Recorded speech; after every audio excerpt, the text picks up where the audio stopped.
قرآن پاک یاد دہانی کی، ذکر کی، نصیحت کی کتاب ہے. ٹھیک ہے، کہا ہے نا ان فی ذالک لذکر، بلا شبہ قرآن پاک میں نصیحت ہے، ذکر ہے، یاد دہانی ہے،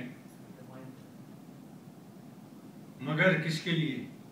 ہر ایک کے لیے نہیں ہے، ہر غیر سنجیدہ کے لیے نہیں ہے.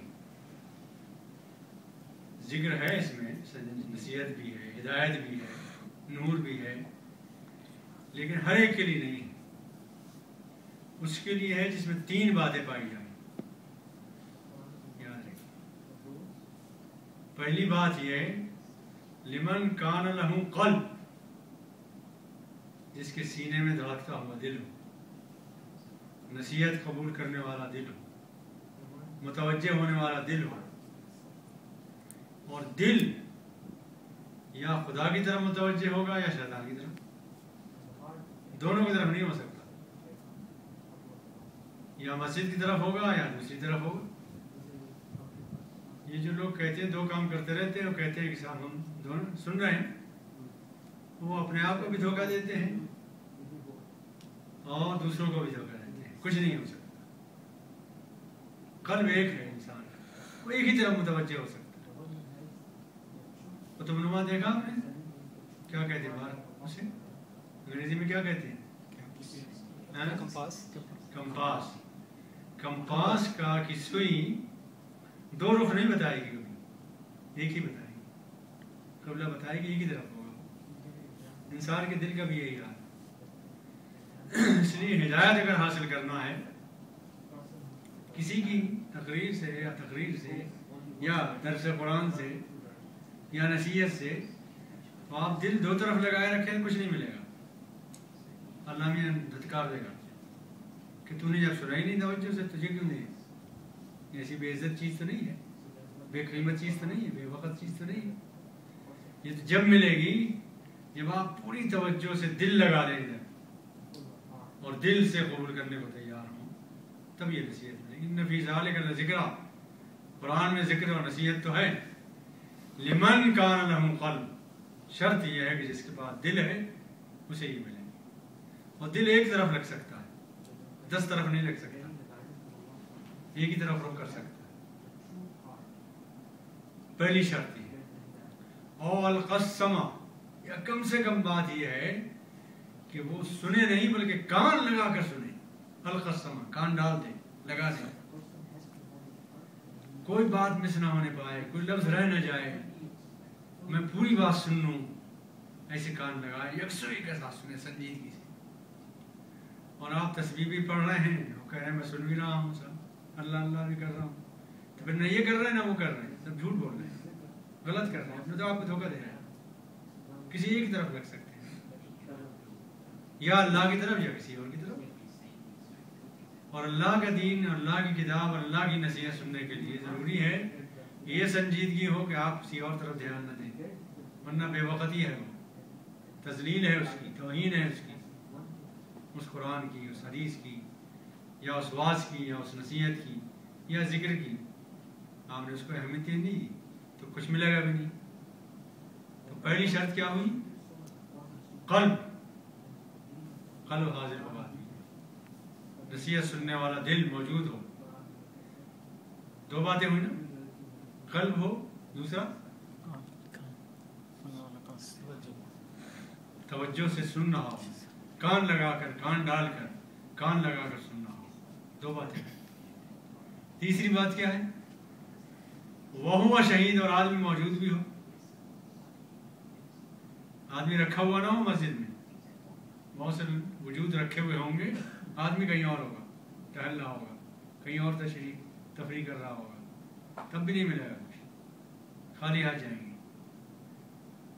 پہلی بات تو یہ کہ دل ہو، وہ دل جو متوجہ ہو، اور وہ ایک ہی طرف متوجہ ہو سکتا ہے، 2 طرف نہیں ہو سکتا.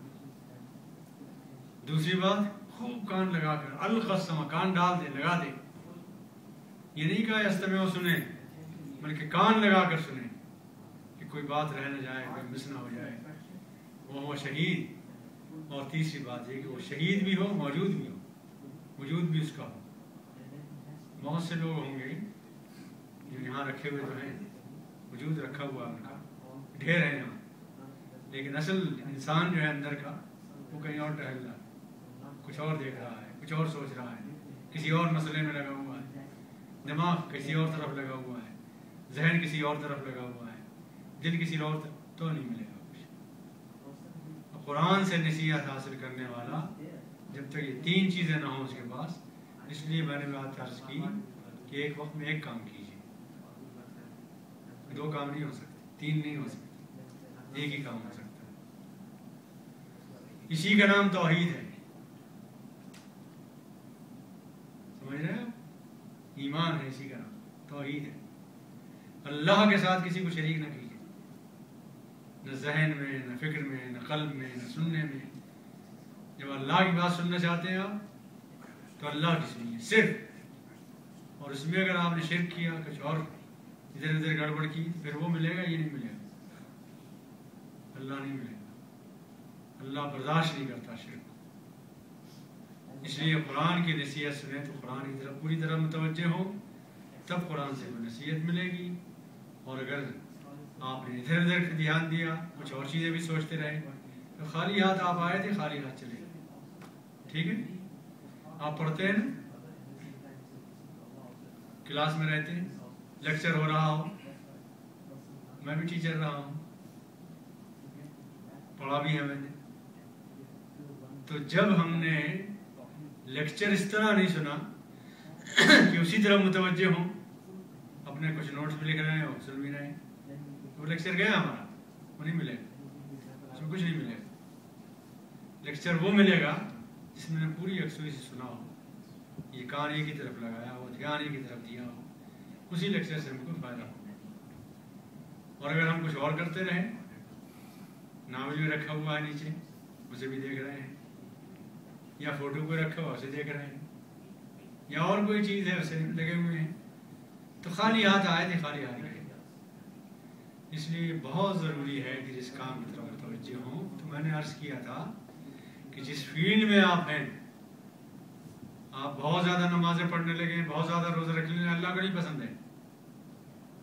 نماز پڑھیے، اصولوں کے فرائض پڑھیے، بس پڑھنے میں آگے دھیان دیجیے. آپ نماز میں لگ گئے تو ملا جی تو ہی جائیں گے، حافظ جی ہو جائیں گے، نمازی ہو جائیں گے، لیکن امتحان میں پاس ہو جائیں آپ ایسا نہیں ہوگا، اس میں ٹاپ نہیں کر سکیں گے. اس لیے یہ بھی ضروری ہے کہ جس فیلڈ میں آپ ہیں اس فیلڈ میں پوری قوت لگائیں اور اس میں اپنے آپ کو ماہر بنا کر نکالیں. اس لیے کہ جب تک ٹاپ پہ نہ ہو آدمی، کوئی سنتا نہیں، کوئی اہمیت نہیں ہوتی. اور پھر اگر ہمارے نوجوان اپنی ساری قوتیں لگا دیں اس کام میں کہ اپنے اپنی فیلڈ میں ماہرین ہوں، تو پوری امت کو عزت ملے گی.